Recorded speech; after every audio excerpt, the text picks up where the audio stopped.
여호와의 종은 날카롭게 갈아 놓으신 칼이고 화살입니다. 때가 되면 휘두르실 것이고 때가 되면 활을 매겨서 세상을 향해 쏘실 거예요. 다만 그렇게 날카롭고 갈고 갈리는 것이 너무 힘들고 또 화살통 밖으로 나가서 쏘아지기까지 그 캄캄하고 어두운 화살통에 머물러 있는 시간이 너무 기약 없는 것처럼 느껴지고 답답해서 그 모든 시간들이 무가치하고 헛수고인 것처럼 느껴질 수 있죠. 하지만 만약에 우리가 하나님의 뜻에 합당하게 하나님의 계획에 순종해서 도전하고 있는 것이라면, 지금 내가 그 도전 중에 있는 것이라면 비록 그것이 무모해 보일지라도 결코 헛수고가 아닙니다. 헛수고라는 말이 헛소리입니다.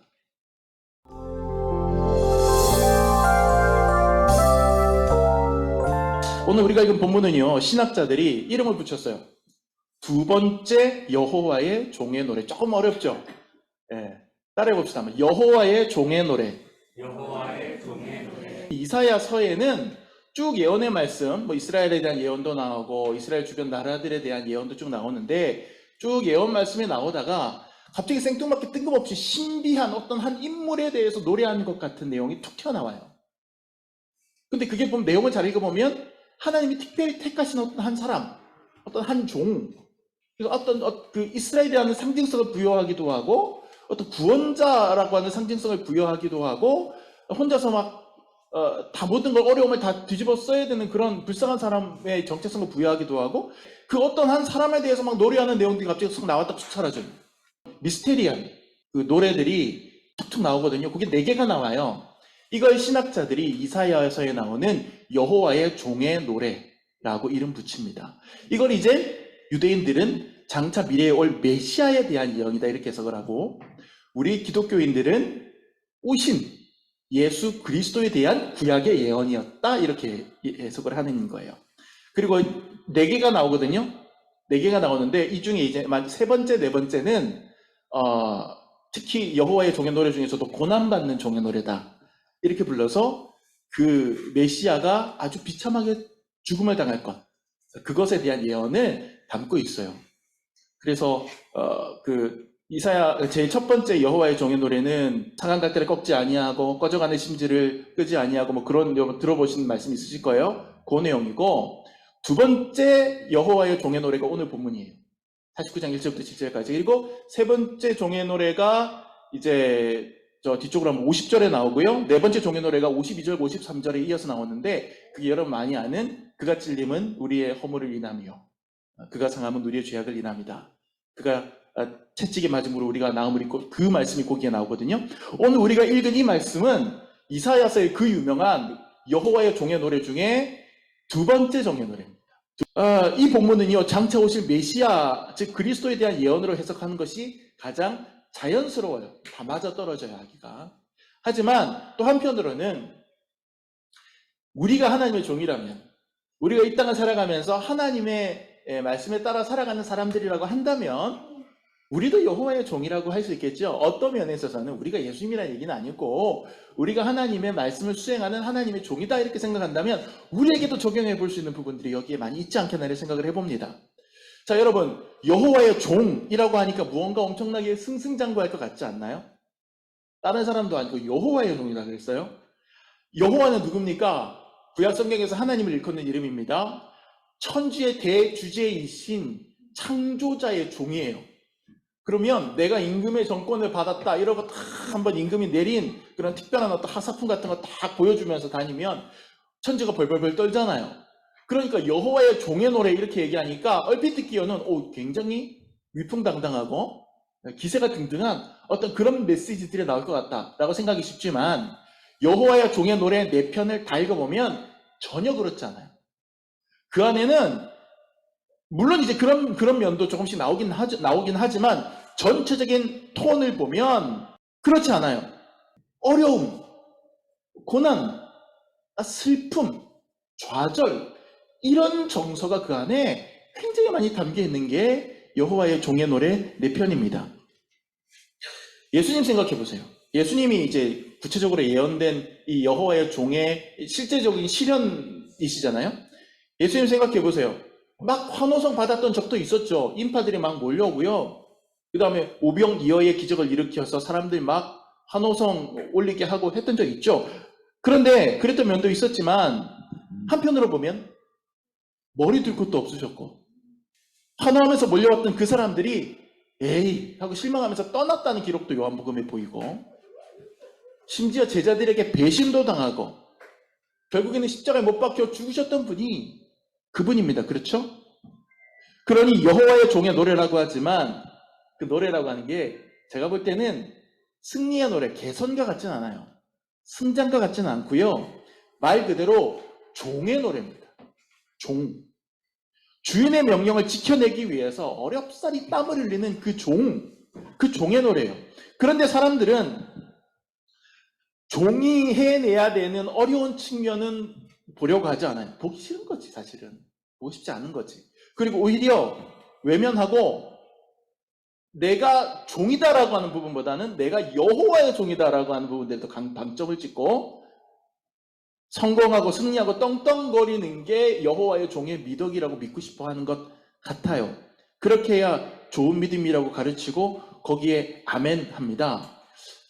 제가 어저께인가 그저께인가 유튜브를 이렇게 검색해서 보는데 쇼츠 하나가 알고리즘으로 연관 검색어 읽었는지 알고리즘으로 짧은 쇼츠 영상 하나가 떴어요. 보니까 우리나라를 대표하는 부흥 강사님이세요. 제가 실명 거론하지 않겠지만 아주 짧은 쇼츠니까 이분이 어떤 메시지를 전하나 하고 제가 한번 이렇게 그 귀에 이거 끼고 한번 들어봤어요. 너무너무 놀랬죠. 이분이 이렇게 얘기하면 누군지 다 아실 것 같은데 코미디언 못지않게 웃겨서 방송도 엄청나게 타신 인기 있는 부흥사이십니다.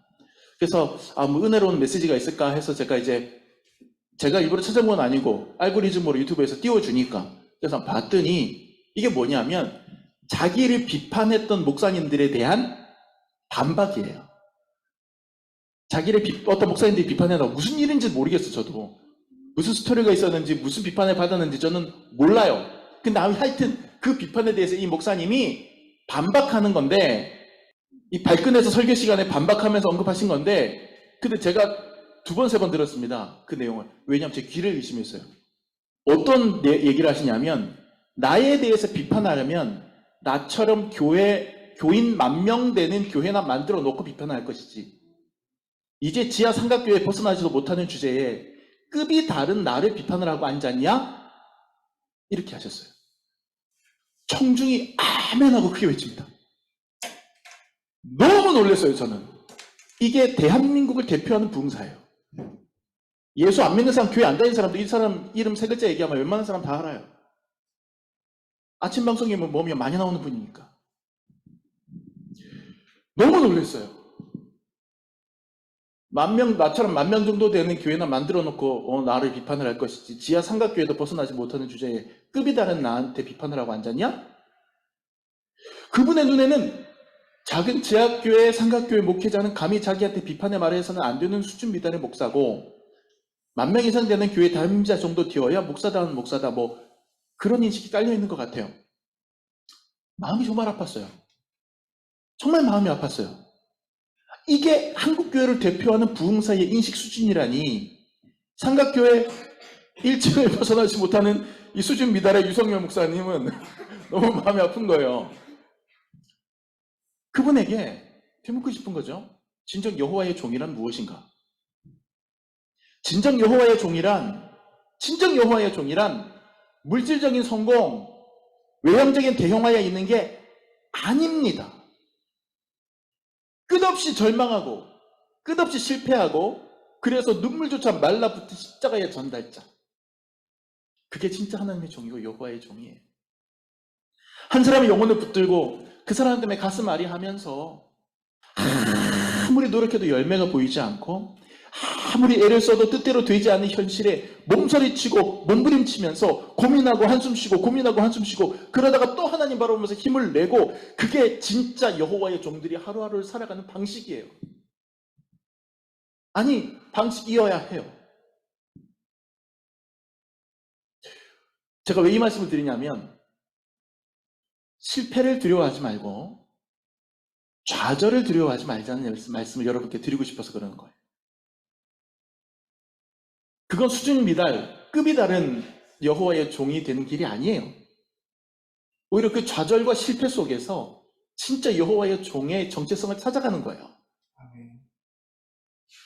저는 오늘 본문 여호와의 종의 노래, 두 번째 여호와의 종의 노래 1절부터 7절까지 길게 나오지만 그 중에 오늘은 딱 4절 말씀 한 절에 주목해 보려고 합니다. 그러나 나는 말하기를 내가 헛되이 수고하였으며 무익하게 공연히 내 힘을 다하였다 하였도다. 참으로 나에 대한 판단이 여호와께 있고 나의 보응이 나의 하나님께 있느니라. 여러분 이 말씀을 곱씹고 곱씹고 곱씹고 또 곱씹으시기 바랍니다. 이 4절에서 여호와의 종이 이렇게 한탄합니다. 내가 헛되이 수고하였으며 무익하게 공연히 내 힘을 다하였다. 헛되이 수고하였다. 이 말을 줄이면 뭐가 됩니까? 헛수고했다. 열심히 하나님이 주신 사명을 위해서 뛰었는데 그런데 그 순간순간에 계속해서 이런 생각이 드는 거예요. 이 목소리가 내 안에 들려오는 거예요. 이게 솔직한 내 안의 목소리예요.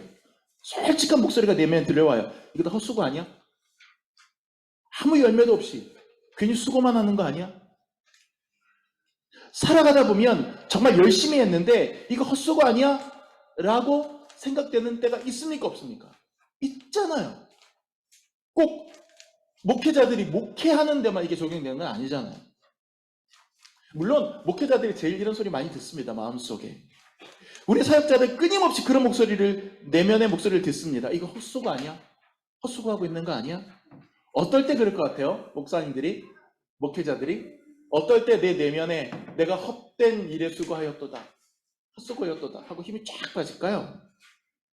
여러분은 우리 교회가 작은 개척교회니까 뭔가 목사님이 열심히 전도하시고 복음 전하시고 목회하시는데도 교회가 성장하지 않고 전도 잘 되지 않을 때 그때 이거 다 말짱 헛수고 아닌가 하는 생각이 들 거라고 생각을 하실 거예요. 뭐 아주 틀린 말은 아닙니다. 하지만 그래 우리 교회는 일단은 크지 않은 교회니까 제가 그게 더 피부에 와닿는 걸 수도 있어요. 하지만 저를 비롯한 대부분의 목사님들이 진짜 이런 내가 헛수고했구나라는 생각을 할 때는 사실 여러분이 생각하는 그럴 때가 아니에요. 더 그런 생각이 들 때는 언제냐면 헛수고했다는 생각 때문에 괴로워질 때는 언제냐면 내가 정말 최선을 다해서 신방하고 최선을 다해서 기도해주고 최선을 다해서 가르치고 최선을 다해서 제자훈련 했는데 설교했는데 그 교인이 하나도 변화되지 않고 비신앙적으로 말하고 행동하고 있다는 것을 알았을 때 그때 진짜 실망스럽고 절망스럽고 그렇습니다. 그렇게 그 사람 위해서 기도하고 축복하고 말씀으로 권면하고 내가 밤에 새가면서 설교하고 준비했는데 그래서 꼴을 먹였는데 이런 순간 되니까 괜찮아진 것 같다가도 이런 특별한 순간 되니까 이 사람 하나님 모르는 사람처럼 돼버리네. 신앙 하나도 없는 사람처럼 말하고 행동하네. 그걸 알게 됐을 때 사역자의 마음은 실망을 넘어서 절망으로 가는 거죠. 그리고 이게 심하면 평생 해온 목회가 헛수고에 지나지 않았던 거 아닌가 이런 생각 드는 거예요.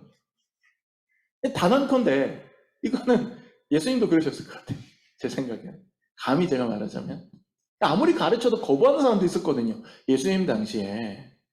예수님이라고 설교한다고 사람들이 다 쫙쫙 빨려 들어온 거 아니에요. 예수님 설교에 그만큼 반감을 가지고 극렬하게 저항했던 세력이 얼마나 강했게요. 그러니까 예수님 십자가에 못 박히신 거 아니에요. 여전히 자기 고집대로 살아가는 사람들, 바리새인들, 서기관들. 저 사람들 누구보다 알만한 사람들인데 누구보다 들을 만한 사람들인데 그런데도 예수님의 말을 안 듣고 거부하고 예수님과 척을 집니다. 심지어 맨날 데리고 다니던 제자 중에 어떤 놈은 돈 받고 나를 팔아넘기고 또 수제자라는 녀석은 모른다고 나 3번씩이나 부인하고 나머지 제자라는 놈들은 입었던 옷도 집어던져버리고 빨가벗고 그냥 다 도망가버리고 못나도 여러분 비단 이런 제자들, 목사님들, 전도사님들, 사역자들뿐만 그러겠습니까? 여러분들도요 교회 어느 부서에서 한번 제대로 섬기고 일해본 분들이라면 이런 고민 한번 안 해본 분은 없을 거예요. 나 목사님 이거 좀 맡아서 하라고 그래서 나 하는데 이거 나 지금 허공에 지금 발차기 하는 거 아니야? 그런 회의감 들 때가 있어요. 되게 속상하고 허무하고 내가 지금 뭐 하는 거지 싶어요. 내가 아무리 노력해도 우리 부서가 부흥은 안 되고 내가 아무리 노력해도 내가 그렇게 섬겼던 저 인간 바뀌지를 않고, 아, 이게 무슨 소용인가? 내 돈 깨지고, 힘은 힘대로 들고, 마음은 어렵고, 꼭 목사님, 사모님, 선교사님, 전도사님 아니더라도 여러분 역시 하나님이 하시다 보면 분명히 이런 내면의 목소리를 들을 겁니다. 교회 봉사가 아니라도 그래요. 여러분 개인의 삶을 살더라도 그래요. 여러분 일상 속에서 무언가 열심히 했는데 결과가 뜻대로 안 나올 때 있죠. 그럴 때도 이런 내면의 목소리 들려옵니다. 엄마 노릇, 아빠 노릇 하다가 그런 생각할 때가 있습니다. 야, 내가 이 정도 희생하고 우리 애들을 위해서 이 정도 내 인생을 다 갈아놓고 있는데, 근데 애들이 생각한 것처럼 기대에 미치면서 자라주지 않을 때, 아, 내가 하는 일이 무슨 소용인가? 이렇게 생각되는 부모들이 있을지도 모르겠어요. 또 내가 어떤 미래를 꿈꾸면서 프로젝트를 진행을 하는데 진전이 없고 손해만 보고 싫은 소리만 잔뜩 들을 때 우리는 지금 내가 헛수고하고 있는 게 아닌가 고민하게 됩니다. 아, 이게 맞는 건가? 황금 같은 내 이 시기에, 내 인생의 이 시기에 이게 맞는 건가? 이거 하고 있는 게 옳은가? 때때로 우리 신앙이 흔들릴 때도 이런 목소리가 내면에서 들립니다. 하나님이 나를 버리셨을까? 하나님이 나와 함께 하지 않으시나? 하나님이 나를 다른 사람보다 좀 차별 대우하시나? 내가 하나님 볼 때 좀 사랑스럽지 않나? 그래서 나를 이렇게 어렵게 하시고 실패하게 하시나? 이런 목소리가 끊임없이 우리의 마음을 어지럽히고 하나님을 바라보는 우리의 시선을 흐트러뜨립니다. 그럴 때 내 마음속에 헛수고다 누군가가 계속 얘기를 할 때 우리는 반대쪽에서 들려오는 또 하나의 목소리에 귀를 기울여야 됩니다. 찾아보세요. 있어요. 반대쪽에서 들려오는 전혀 정반대 목소리가 분명히 있습니다. 내 마음에 울려 퍼지는 헛수고야 라고 하는 내 마음의 그 절망의 목소리 대신 하나님이 주시는 목소리가 따로 있어요. 거기에 귀를 기울여야 돼요. 그 목소리는 뭐냐면 헛수고일 뿐이야 라고 하는 내면의 목소리는 헛소리일 뿐이야 이 얘기예요. 복잡합니까? 그러면 좀 더 줄여서 헛수고에 불과하다는 건 헛소리야. 그래도 복잡합니까? 그러면 더 간단히 결코 헛수고가 아니야. 그게 하나님 우리에게 주시는 목소리예요. 우리는 이 목소리에 주목해야 되고 우리의 귀를 기울여야 됩니다. 헛수고일 뿐이다 라고 하는 내 마음속에 불신의 목소리가 아니라 절대 헛수고가 아니라는 하나님의 격려의 메시지에 귀를 기울여야 한다는 거예요. 자, 4절 말씀을 한 번 더 읽는데 아까는 우리가 헛수고다라고 하는 상반절에 귀를 기울였잖아요. 이 말씀에 이제 하반절을 한번 주목해 보세요. 그러나 나는 말하기를 내가 헛되이 수고하였으며 무익하게 공연히 내 힘을 다하였도다 하였도다. 참으로 나에 대한 판단이 여호와께 있고 나의 보응이 나의 하나님께 있느니라. 나에 대한 판단이 여호와께 있고 나의 보응이 나의 하나님께 있느니라. 뭐 판단, 보응 이러니까 하나님 그 심판하신다는 그런 얘기인 것 같죠? 그게 아니에요. 공동번역 성경으로 읽어드릴게요. 제가. 그러나 나는 생각하였다. 나는 헛수고만 하였다. 공연히 힘만 빼었다. 여기 상반절이고요. 그 뒷부분에 이렇게 나옵니다. 그런데도 야훼만은 나를 바로 알아주시고 나의 하나님만은 나의 품삯을 샘해 주신다. 이게 이해가 되시죠? 그 얘기예요. 공동번역 번역이 더 알아듣기 쉽게 된 거예요. 야훼라고 하는 것은 여호와 하나님 얘기하는 거죠. 여호와만은 나를 바로 알아주시고 나의 하나님만은 내 품삯을 지금 주시려고 계산하고 계시다 이거예요. 이게 4절의 하반절 내용입니다. 이게 우리가 들어야 되는 반대쪽의 목소리예요. 헛수고가 아니야. 하나님이 지금 내 품삯을 계산하고 계셔요. 아무도 내 맘 모르고 아무도 내 수고 모른다고 생각하고 있었는데 하나님 우리에게 말씀하시는 겁니다. 안다.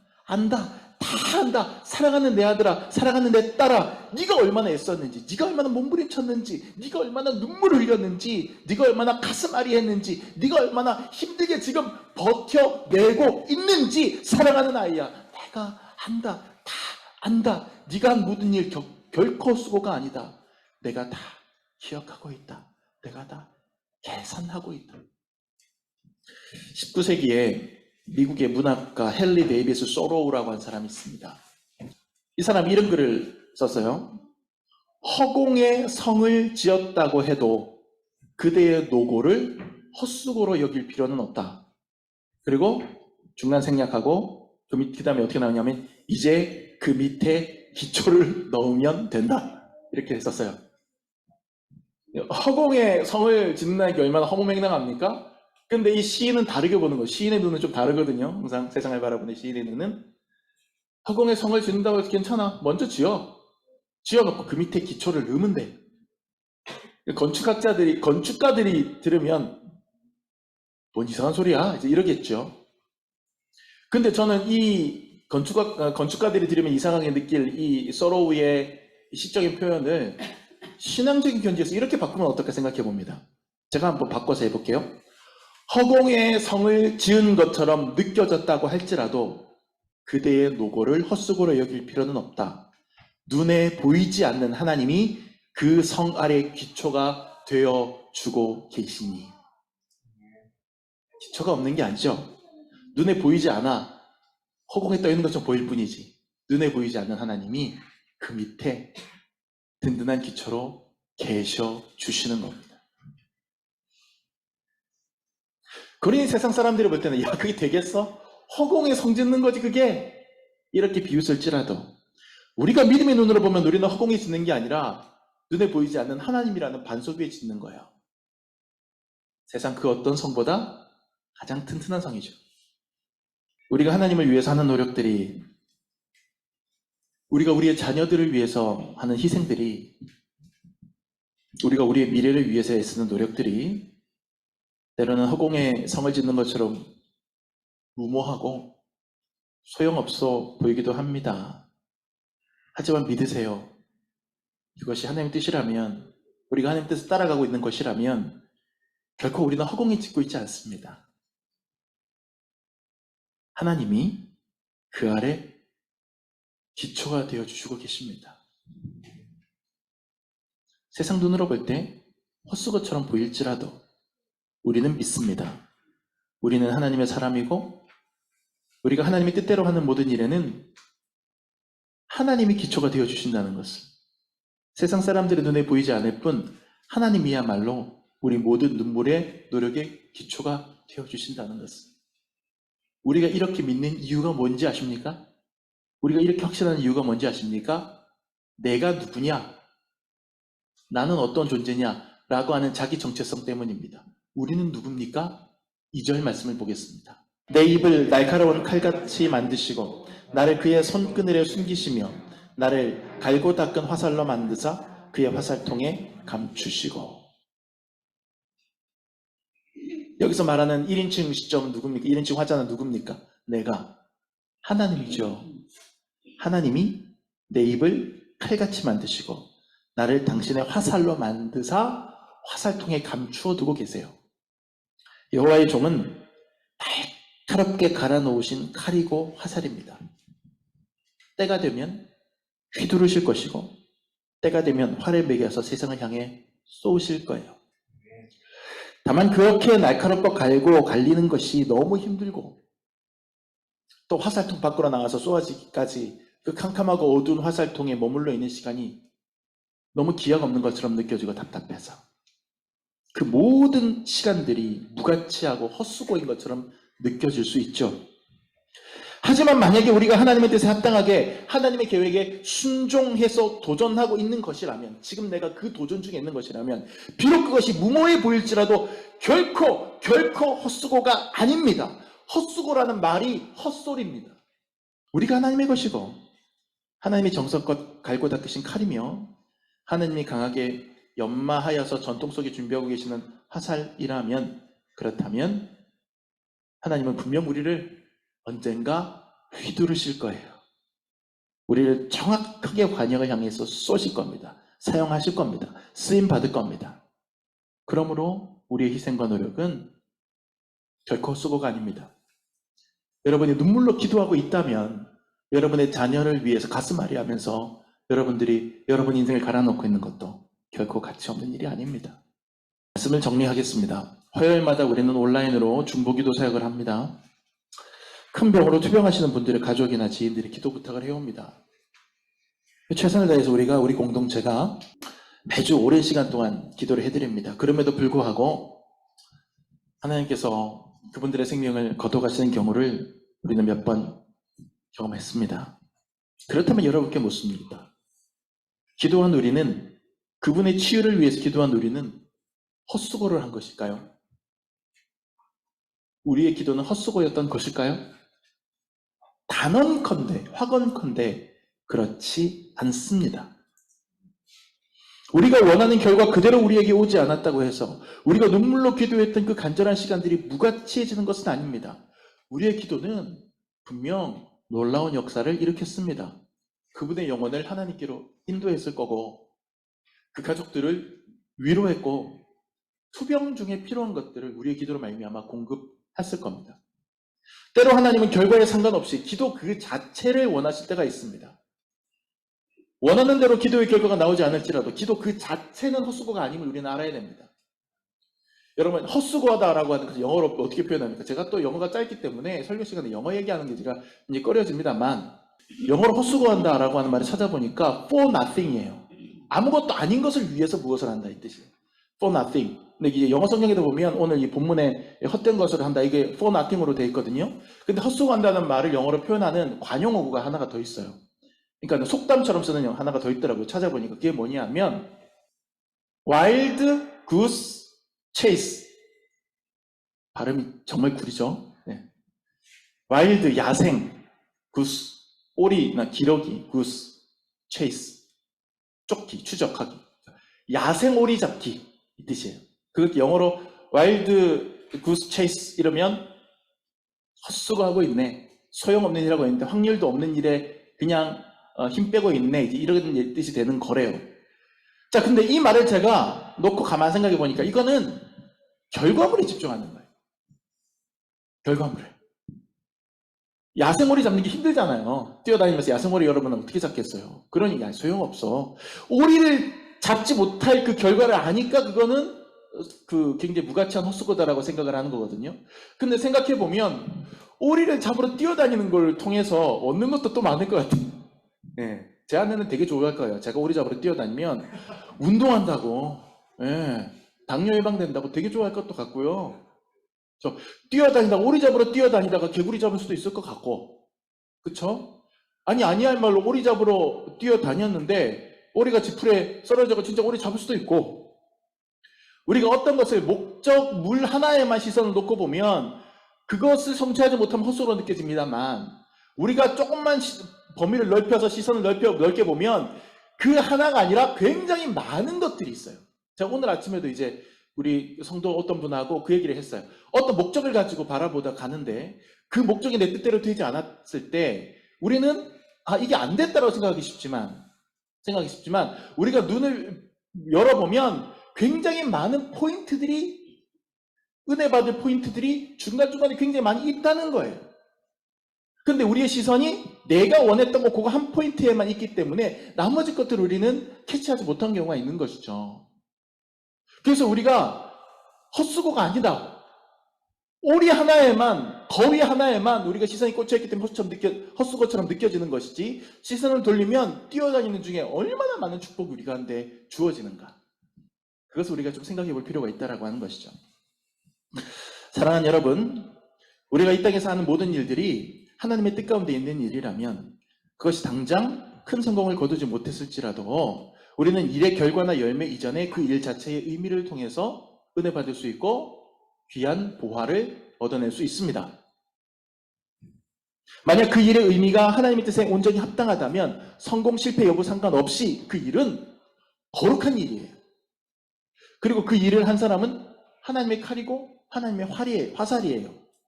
그런 사람이야말로 진정한 여호와의 종으로서 여호와의 종의 노래를 부를 수 있게 되는 겁니다. 하나님이 맡기신 일이라면 그게 목사의 사명이든 사모의 사명이든 아니면 부모의 사명이든 교회 봉사의 사명이든 뭐든 간에 절대로 헛수고가 아닙니다. 헛수고라는 내면의 목소리가 헛소리일 뿐입니다. 하나님은 절대적으로 저와 여러분의 수고를 기억하시고 그 가치를 평가하고 계산하고 계십니다. 그러므로 멈추지 말고 나아가십시오. 아멘. 헛수고처럼 보이는 수고를 저 허공에 계속해서 쌓아가십시오. 무모하게. 보이지 않지만 하나님께서 그 아래에 기초석이 되어서 버티고 계심을 믿고 계속해서 허공에 성을 쌓는 것 같은 무모한 사역을, 여호와의 종의 사역을 해나감으로써 마침내 하나님께 큰 칭찬을 받는 저와 여러분이 되시기를 예수님의 이름으로 축복합니다. 아멘. 기도합시다.